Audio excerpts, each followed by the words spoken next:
बाबा आईंच्या जवळ होते, कारण आईंची तब्येत तेव्हा खूप खराब होती आणि त्यांना हॉस्पिटलाइज केलं होतं गावी.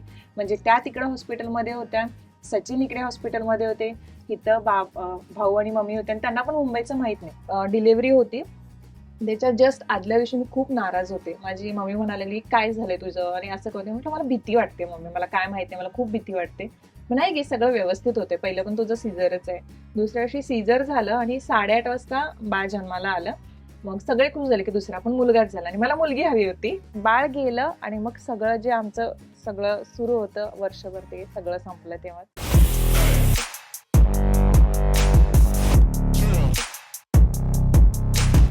आता कुठेतरी म्हणजे आपण आतापर्यंत छान गप्पा मारल्या, पण मला एक तुझ्या आयुष्यातला जो एक महत्वाचा भाग होता, एक भावनिक होती गोष्ट, की तुझं बाळ तू गमावलंस. मला त्याविषयी थोडं जाणून, इफ यू आर कम्फर्टेबल, तर मला त्याविषयी जाणून घ्यायचंय, की नेमकं काय झालं होतं तेव्हा आणि काय तो म्हणजे धक्का तो काय होता आणि कशी सावरलीस तू त्याच्यातून? 2018ला स्टार्टिंगला फेब्रुवारीमध्ये राहिलं होतं, पण ते वर्षच आम्हा सगळ्यांना खूप खराब होतं. कारण आईंची म्हणजे सासूबाईंची ऑपरेशन्स पण खूप व्हायला लागली. कारण त्यांना किडनी स्टोनचा प्रॉब्लेम आणि आधीपासून होता, पण त्यांनी थोडंसं दुर्लक्ष केलं आणि त्यानंतर तो त्रास जास्त वाढला. मग त्यांची 2 ऑपरेशन झाली आणि त्याच्यानंतर मग माझी प्रेग्नन्सी स्टार्ट. सचिनवरती सगळा पूर्ण लोड होता. बाबा पण कामाला जात होते. पण मुंबईत राहणं खूप अवघड त्या बाबतीत. पण आईंची तब्येत जरा जास्त खालावली, त्याच्यामुळे बाबा आईंना घेऊन गावी गेले, की गावी ट्रीटमेंट वगैरे करूयात म्हणून एप्रिलच्या दरम्यान. मग तेव्हा मला वाटतं मी 5 महिने प्रेग्नंट होते आणि ते स्टार्ट झाल्यापासून तो ट्रॉमा किंवा हे असं होणार आहे का, भीती थोडीशी असतेच मनात. आणि असं म्हणतात ना, की प्रेग्नंट राहिल्यानंतर बाईनं सगळ्यात जास्त आनंदी राहिलं पाहिजे, पॉझिटिव्ह राहिलं पाहिजे. पण पहिल्या बाळाच्या तुलनेमध्ये दुसऱ्या बाळाच्या खूपच त्रास होत होता. आणि मला आठवतं, की जुलै महिन्यामध्ये सचिनना पण किडनी स्टोन आहे, ब्लॅडर स्टोन आपण म्हणतो ना, किंवा तो पित्ताशयाचा खडा, सॉरी, तो डिटेक्ट झाला. ती आदली रात्र माझ्यासाठी इतकी भयानक होती, कारण आम्ही दोघं झोपलो होतो आणि ते आदल्या रात्री 3 वाजता उठून पाय घासत होते, की मला खूप त्रास होतोय आणि काय झालं ते समजत नव्हतं.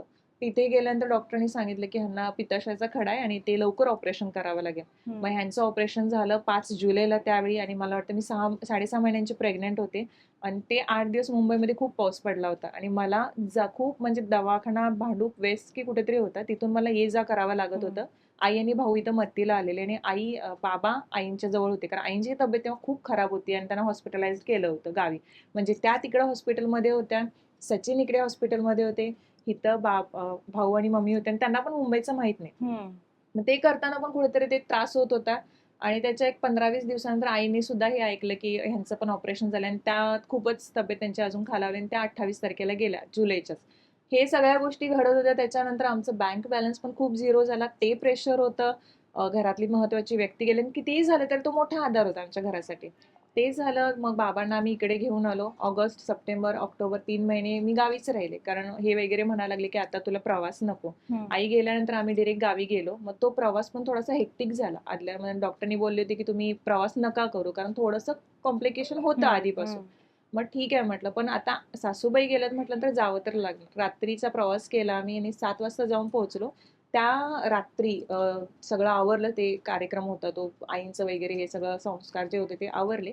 त्याच्यानंतर त्या रात्रीच खूप त्रास व्हायला लागला. मग तेव्हा मूक मोर्चा होता. मग त्याच्यामुळे हॉस्पिटल बंद होती आणि आमचं घर जे आहे ते जंगलमध्ये टाईपमध्ये आहे आणि पावसाच्या वेळी तुम्हाला वाटा अजिबात नाही. तुम्हाला डोंगर चढून बाहेर यावं लागतं. तेवढं बाहेर आलो, त्याच्यानंतर सगळं बंद. मग परत घरी गेलो. मग 8-10 दिवस गेले असे. त्यानंतर बाबा, सचिन वगैरे इकडे आले. मी माहेरी राहिली, पण मला पोटात हालचालच नव्हती बाळाची. मग डॉक्टर बोलायचे, नाही आहे सगळं ठीक आहे. पण त्याच्यानंतर मला आठवतं, की जेव्हा डिलिव्हरी होती, त्याच्या जस्ट आदल्या दिवशी मी खूप नाराज होते. माझी मम्मी म्हणायला लागली, काय झालंय तुझं आणि असं करते. म्हटलं मला भीती वाटते मम्मी, मला काय माहिती, मला खूप भीती वाटते. मग नाही गे सगळं व्यवस्थित होते, पहिलं पण तुझं सीझरच आहे. दुसऱ्या दिवशी सीझर झालं आणि 8:30 वाजता बाळ जन्माला आलं. मग सगळे खुश झाले, की दुसरा पण मुलगाच झाला आणि मला मुलगी हवी होती, म्हणून मुलगा झाला. म्हटलं ठीक आहे, चला जे झालं ते झालं. पण तो रडलाच नाही. रडला नाही. मग डॉक्टरनी मला वाटतं 8:30ला जन्मला, 10:30च्या दरम्यान माझी आजी बोलली, की तो रडत का नाहीये आणि शांतच आहे. मग परत पिडियाट्रिशियन वगैरे आले, बघितलं. मग त्याला दुसऱ्या हॉस्पिटलमध्ये ऍडमिट केलं. तिकडे गेल्यानंतर पण 1 दिवस ठेवलं. मग ते बोलले, की नाही तुम्ही अजून दुसऱ्या हॉस्पिटलमध्ये करा, कारण ते सिव्हिअर होत गेले. मग कोल्हापूरला त्याला ऍडमिट केलं. तो कोल्हापूरमध्ये आणि मी गावी.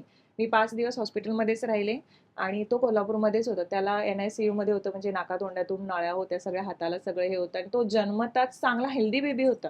फक्त तो रडला नव्हता आणि त्याच्या पूर्ण शरीराची हालचाल नव्हती. आणि नंतर मग सचिन आणि भाऊ माझं कोल्हापूरमध्ये थांबले होते हॉस्पिटलच्या तिथंच.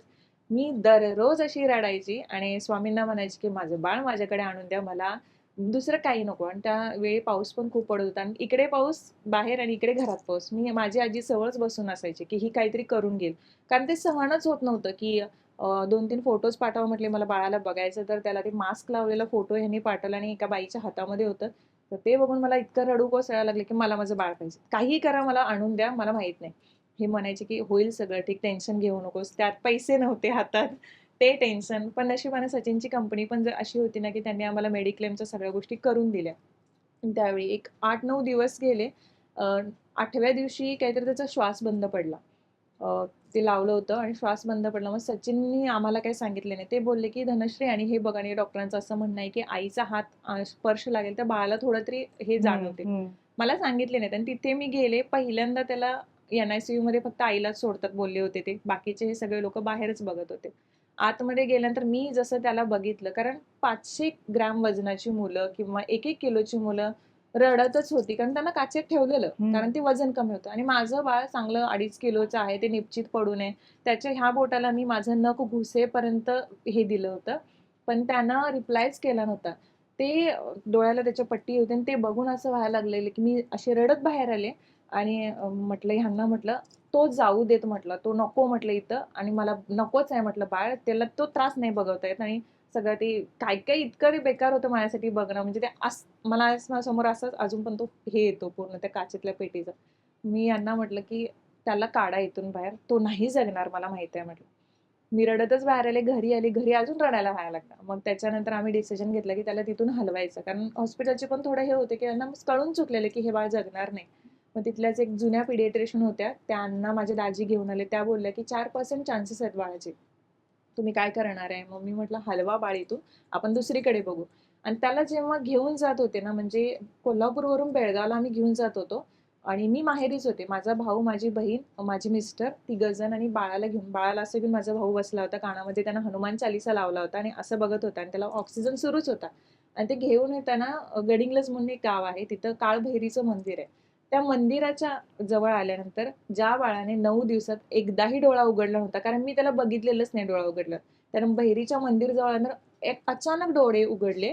भावाकडे बघितलं माझ्या, साईडला बहीण होती, दुसऱ्या साईडला मिस्टर होते. दोघांच्याकडेही बघितलं नजर करून, जांभई दिली आणि 15 मिनिटामध्ये मग तो दगावला. आणि हे आम्हाला सांगितलंच नाही. घरी आल्यानंतर मला वाटतं मी बाहेरच्या खोलीत होते आणि ते घेऊन आले असे आणि ॲम्ब्युलन्सचा आवाज बंद होता आणि मम्मी माझी बोलली, "तू बाहेर येऊ नको, बाळंतीण आहेस आणि आतच थांब." आणि ती मी एकदम एक्सायटेड होती, की मला फोन करून सांगितलं, बाळाने डोळे उघडले. मी भीतीपूर्वक एक्साइटमेंट होती ती, की नक्की काय झालं असेल? आणि मम्मी अशी गेली आणि अशी घेऊन आली. मी एकदम हां, आता बाळाला मला बघायला मिळणार आणि ती अशी घेऊन आली आणि मी अशीच होते आणि असं हलवून बघितले, नाही आहे म्हणायला लागली.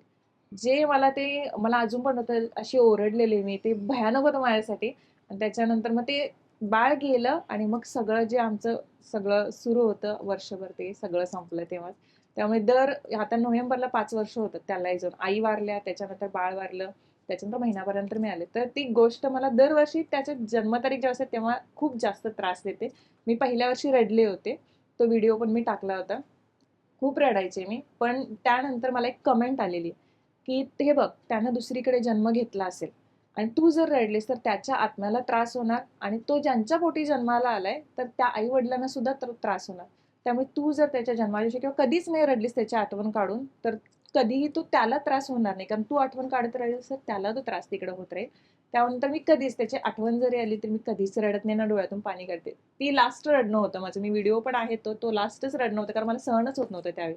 पण त्या ज्यांनी कोणी कमेंट टाकली ना, तर त्यांचे आभार मानते, की त्याच्यानंतर ते व्हॅलिड रिझन मिळालं मला, की माझं बाळ आता जिथं कुठं असेल, ज्यांच्या पोटी जन्माला आलं असेल, तिथे ते सुखी असेल. त्याच्यानंतर मी कधीच नाही हे झाले. मी आता म्हणते, "हां, जिथं कुठं असेल ना, छान असेल तो." धन्य आहेस तू धनुश्री. म्हणजे मला ते आता ऐकूनच कारण मी पहिल्यांदा ऐकते ही तुझी कहाणी, पण तू इतक्या ते जगली आहेस आणि पुन्हा आता ते सगळं आठवताना म्हणजे खरंच या एखादं कोणी असतं दुबळं मनाचं तर ते खचलं असतं या सगळ्यामध्ये, पण तू ज्या पद्धतीने स्वतःला सावरलेस आणि आता तू लोकांसमोर ज्या पद्धतीने स्वतःला प्रेझेंट करतेस त्याला तोड नाही. आणि हे खरं तर हीच मातृत्वाची ताकद असते असं म्हणायला आता हरकत नाही. त्यांनी जसं म्हटलं की ते बाळ जिथे कुठे असेल तिथे ते सुखी राहावं असं वाटत असेल तर तू शांत राहणं गरजेचं आहे. तू आठवण काढशील तर त्याला त्रास होईल. मग ते जिथे कुठे असेल सुखी राहायला मी हसल्यामुळे तर ठीक आहे ना, राहा सुखी जिथे कुठे असशील तिथं. या हसण्याच्याच नोटवर आपण पुढच्या प्रश्नाकडे वळूयात. बरं. आणखीन एक सिरियस टॉपिक मी तुझ्या व्हिडिओजमध्ये बघितला होता, तो म्हणजे तू म्हटलं होतंस की जेव्हा तुझे फोटो साईटवर वापरले गेले होते कुठल्या, तर नेमकं ते काय प्रकरण होतं आणि त्याबद्दल थोडक्यात काय सांगशील? म्हणजे व्हिडिओज जे असतात YouTubeवरचे मी कधी असे फोटोज तर टाकले नाही, जे शॉर्ट ड्रेस किंवा हे मला आवडतात, पण मी कधी घातले असं टाकले नाहीत फोटोज, की कशाला उगाचच म्हणून मी टाकले नाहीत. पण जेव्हा साडीवरती सुद्धा एखाद्याची नजर वाईट जाते, साडी नेसलेल्या बाईकडे सुद्धा.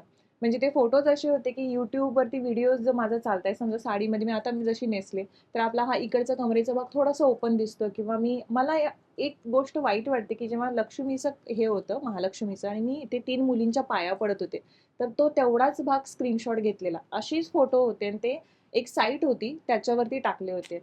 आणि मला आठवतं, की मी गावी होते आता रिसेंटली गेले होते रक्षाबंधनला आणि तेव्हा आमची एक सबस्क्रायबर होती. तिने Instagramला सचिनला मेसेज केला, की "जीजू आणि दीदीचे फोटोज असे-असे मी बघितलेत." मग ह्यांनी जाऊन त्या रात्री बघितले, त्या साईटवरती बघितलेत. मग मला दुसऱ्या दिवशी बोलले आणि मी त्यावेळी माझ्या सासरच्या घरी रिनोव्हेशनचं थोडंसं करायचंय ना आता, त्यासाठी गेले होते. ते म्हटले, की "धनश्री असं-असं बघितलंय. तू पॅनिक होऊ नकोस."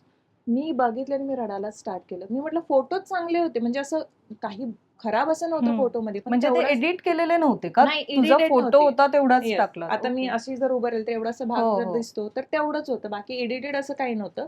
आणि त्याच्या खाली कमेंट्स ज्या होत्या, कारण ते जे हे होतं ॲप, तर ते असं होतं की कमेंट्स कशाही घाणेरड्या टाकणार फिगरवरून वगैरे हे आणि त्याच्यावरती दुसरे लोक कमेंट करणार, असं होतं ते. मग ते बघून मला जास्त त्रास व्हायला लागला. फोटो बघून नाही म्हटलं हे फोटो नॉर्मल अशा असतातच म्हटलं साडी. मी तर व्यवस्थित नेसले साडी म्हटलं. तर हे असं असतं. पण त्या कमेंट बघून म्हटलं लोकांच्या बुद्धीची कीव केली. आई, बहीण असते कुणाची आणि ते ओळखीचंच कोणतरी असेल असं पोलीस म्हणतात. आम्ही कंप्लेंट केली ऑफकोर्स. तर ते असं वाटतं, की म्हणजे ओळखीचं असेल तर का केलं असेल? तुमच्या घरी आई-बहीण नाही आहेत का? तुम्ही असं बघता का नजरेनं? मग तेव्हा कुठेतरी वाटलं, की तुम्ही शॉर्ट ड्रेस घाला किंवा तुम्ही साडी नेसा. तुम्ही लोकांची नजर जोपर्यंत बदलत नाही तोपर्यंत ह्या गोष्टी होणार आहेत. आम्ही मग ऑनलाईन कंप्लेंट केली. त्या साईटवरती सांगितलं, Googleला टाकलं. त्या लोकांचे प्रोफाईल बॅन झाले.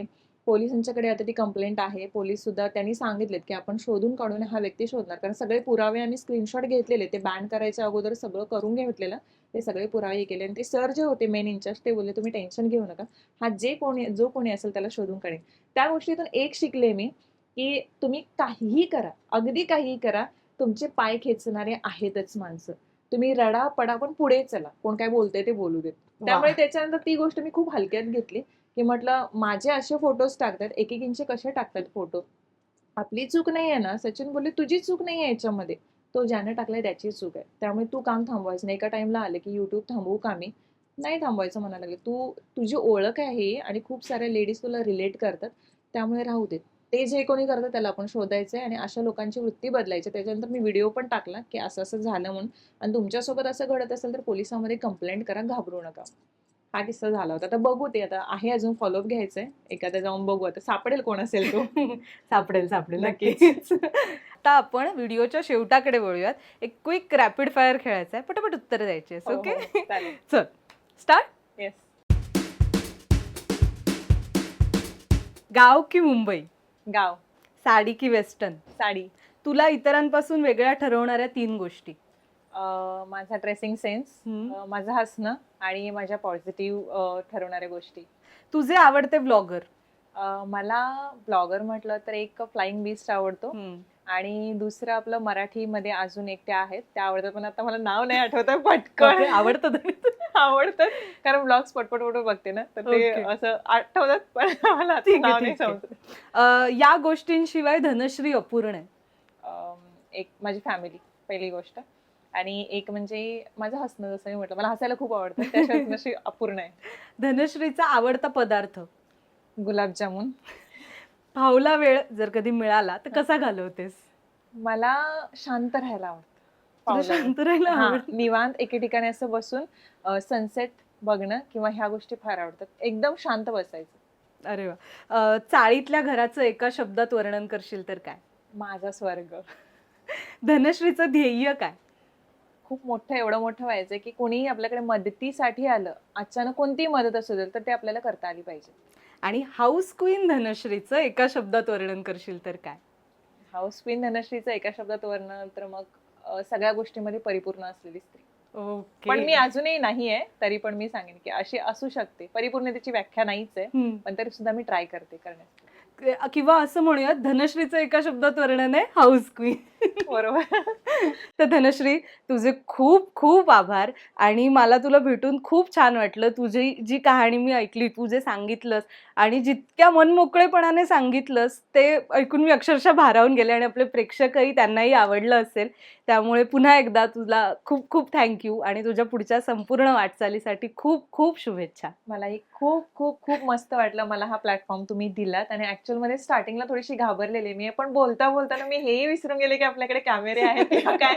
मी बोलतच राहिले. इतकी तू मला एकदम कम्फर्टेबल करून दिलंस. आणि थँक्यू. खूप खूप खूप धन्यवाद तुमच्या सगळ्या टीमचे. तर ही होती धनश्री पवार, म्हणजेच तुमची आमची लाडकी हाऊस क्वीन. तुम्हाला तिच्याबरोबरच्या गप्पा कशा वाटल्या, तिच्या घराची झलक पाहून कसं वाटलं, हे कमेंट करून नक्की कळवा. आणि हा व्हिडिओ जेव्हा तुम्ही शेअर कराल, तेव्हा धनश्री बरोबरच लोकसत्ता लाईव्हला टॅग करायला विसरू नका. अशाच नवनवीन इन्फ्लुएन्सर्सना भेटण्यासाठी, त्यांच्या जगात डोकावून पाहण्यासाठी लोकसत्ताच्या इन्फ्लुएन्सर्सच्या जगात या सिरीजला नक्की फॉलो करा. पाहत रहा लोकसत्ता लाईव्ह.